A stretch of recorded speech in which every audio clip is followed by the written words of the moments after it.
Hey fam, I want to particularly talk to men this morning. Um, I got a lot of friends, a lot of my guy friends who are single, and um, and we talk a lot about a lot of things. And I'm gonna say this: there are a number of us men who, and again, a lot of my single guys out here. I'm particularly talking to you. Um, some of us, or some of you, really have no business dating.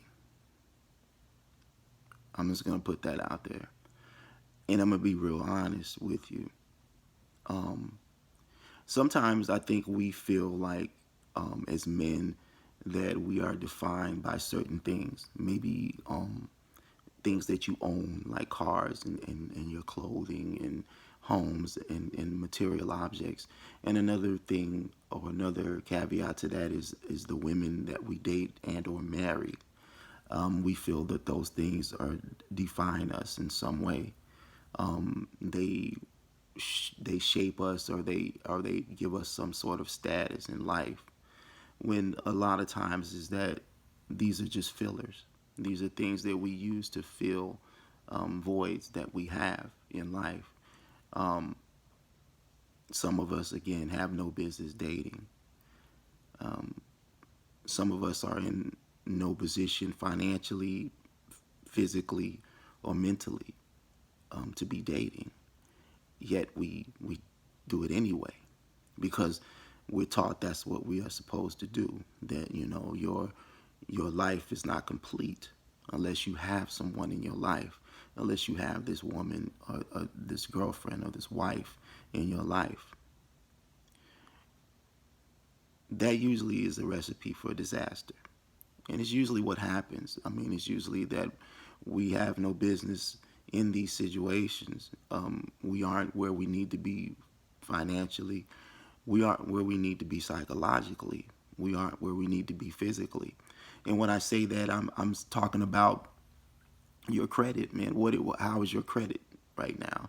If your credit is disastrous, if your money just isn't there, if you are not in a position to provide or to you know be of some sort of help or to yourself, you probably have no business dating.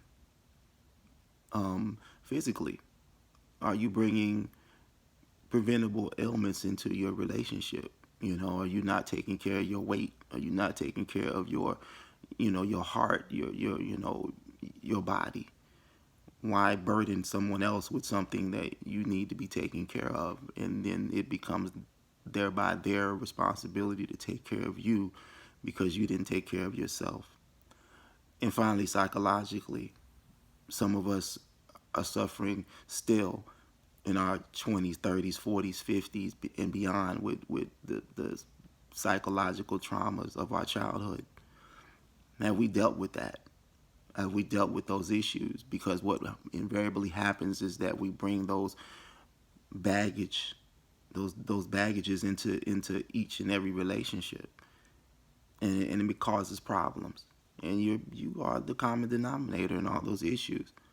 So have we dealt with those issues, man? Your financial issues, your psychological issues, your physical issues. Have you dealt with those things before you consider dating someone, before you consider marriage with someone? And you really have to be introspective and really have to take a look at yourself. And a lot of times, a lot of us simply are not. Sure, there'll be women out there who will accept you for who you are, and that's great. But are you working on those things? Are you working on, rebuilding your credit and working on your finances? Are you working on your health? Are you getting yourself into shape? Or trying to get your health under control so you don't become a burden later on for your kids and or your wife? And are you working on those traumas? Have you sought therapy? Have you sought counseling? Are you working on those things? Are you dealing with those issues from your childhood? Are you dealing with your mother issues, your father issues, abuse, molestation? Are you dealing with those issues? Because you're not, you're bringing those things into relationships, and And it's nobody's job to fix you. Guys, it's nobody's job to fix what's wrong with you or what's going on with you. Sure, she can love you. She can do anything she can for you. She can nurture you, but she can't fix you. It's not her job. And some of you just have no business dating. So think about those things. And I'm not just talking to you, I'm talking to me too. Love y'all.